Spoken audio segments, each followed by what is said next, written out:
If you're in a blended family, there are 5 money conversations you need to have with your spouse. Not eventually, not when something goes wrong, now. Because here's what we see all the time. Couples avoid these conversations when things are good. They tell themselves, we'll deal with that later, or we're on the same page. And then something happens. One of you passes away, an adult child needs money, a health crisis hits. And suddenly you realize you never actually had the conversation. You just assumed you agreed. April and I are going to walk you through the 5 money conversations every married couple must have, and more importantly, how to have them without turning it into a fight. The first conversation is about ownership. What's yours, what's mine, and what's ours? When you get remarried, most people bring assets into a marriage: a house, retirement accounts, savings, maybe an inheritance from your late spouse, or a settlement from a divorce. And then you start building together.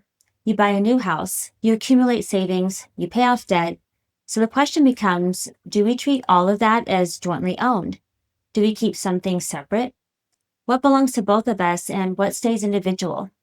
This matters for 2 reasons. First, it affects what happens if the relationship doesn't work out. Nobody wants to think about that, but blended families do have a higher divorce rate than first marriages. Pretending that's not true doesn't protect you. Second, it affects what happens when one of you passes away. If everything is jointly owned, your spouse inherits it all. That's great for them. But what about your kids from your first marriage? You don't have to decide all of this on day one. You do need to have the conversation. What did we each bring in? What are we building together? And what do we each want to protect? The second conversation is about kids, specifically spending on them. In a first marriage, this is usually straightforward. You have kids together, you spend on them together. But in a blended family, it gets complicated fast. Your adult daughter needs help with the down payment. Does that come from joint money or your separate money? What if your spouse's son also needs help? Does he get the same amount? One of your stepchildren wants to go to a private college. The other kids went to state schools. Who's paying for that? You're planning a family vacation. Do you pay for all the kids equally, even though some are yours and some are your spouse's? These aren't hypothetical questions. These are the things that create resentment in blended families if you don't talk about them ahead of time. And here's the thing, there's no universal right answer. Some couples say, we treat all kids equally. Some say, we each handle our own kids' expenses. Some do a mix. The point isn't to find a perfect system. It's to agree on the system before someone asks for money. Because once the ask is on the table, emotions are high and it's a lot harder to have a rational conversation. The third conversation is the hardest one, and it's the one people avoid the most. What happens to your money if one of you dies? In a first marriage, this is usually simple. Everything goes to the surviving spouse. In a blended family, that could be a disaster. Let's say you leave everything to your new spouse. You think you're taking care of them. But what happens after you're gone? Your spouse is in control of all that money. They could remarry. They could change their will. They could make financial decisions that completely cut out your children from your first marriage. You're not there to protect your kids anymore, and your spouse, who might be a wonderful person, now has competing loyalties. Their kids, your kids, maybe a new partner down the line. This is why estate planning for blended families is so much more complex than a simple everything to my spouse will. You need to think it through. How do I provide for my spouse without accidentally disinheriting my kids? How do I make sure my children from my first marriage get what I intended for them? What legal structures, trust, beneficiary designations, life insurance, do I need to make that happen? This conversation can be uncomfortable, but not having it is worse. Fourth conversation is about your ex-spouse. If you're divorced and you have kids, your ex is still financially in your life. Child support, maybe alimony, Maybe co-own property, life insurance policies that name them as a beneficiary because the divorce decree requires it, and your new spouse needs to understand that. This is one of the most common sources of tension in blended families. Your new spouse feels like your ex is still too involved in your financial life, and they're not wrong. Your ex is involved. The question is whether you've explained why and whether you've set boundaries where you can. For example, maybe your divorce decree requires you to keep a life insurance policy with your ex as the beneficiary until your kids turn 18. That's not optional, that's a legal requirement.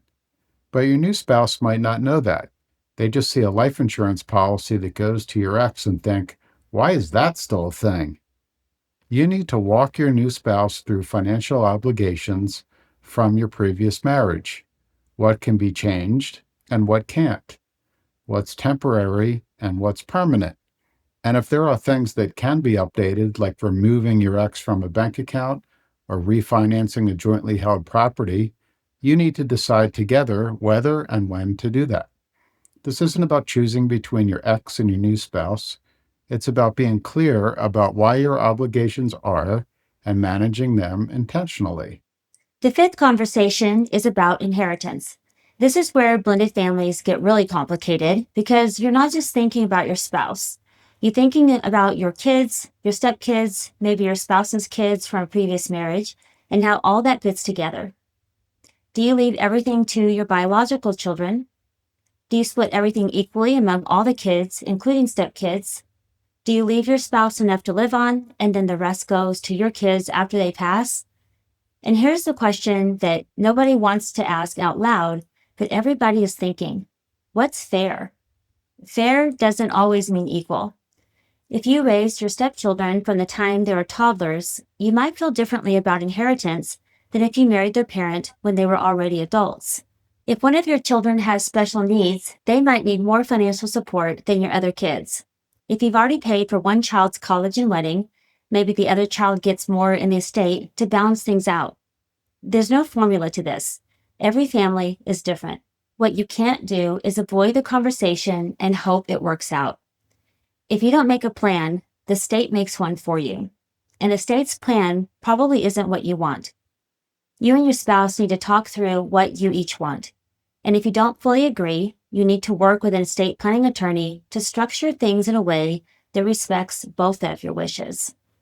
So those are the 5 conversations. What's yours, mine, and ours? How do we handle spending on kids? What happens if one of us dies? How do we navigate ex-spouse financial ties? What's our plan for inheritance?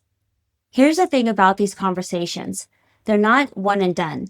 Your situation changes. Kids grow up, ex-spouses remarry, your financial picture evolves. What made sense 5 years ago might not make sense now. So you don't have these conversations once, you revisit them. And the reason to have them now, when things are calm, is that when something stressful happens, you already have a framework. You're not making decisions in crisis mode. You're following the plan you made together when you had time to think clearly. If you're in a blended family and you haven't had these 5 conversations yet, pick one. Just one. Start there. It doesn't have to be perfect. It doesn't have to be resolved in one sitting. Starting the conversation is better than avoiding it. Because the couples who navigate blended family finances well aren't the ones who never have conflict. They're the ones who talk about the hard stuff before it becomes a crisis. Blended families are complicated. Your finances should reflect that reality, not ignore it. Have the conversations, make a plan, and protect everyone you love.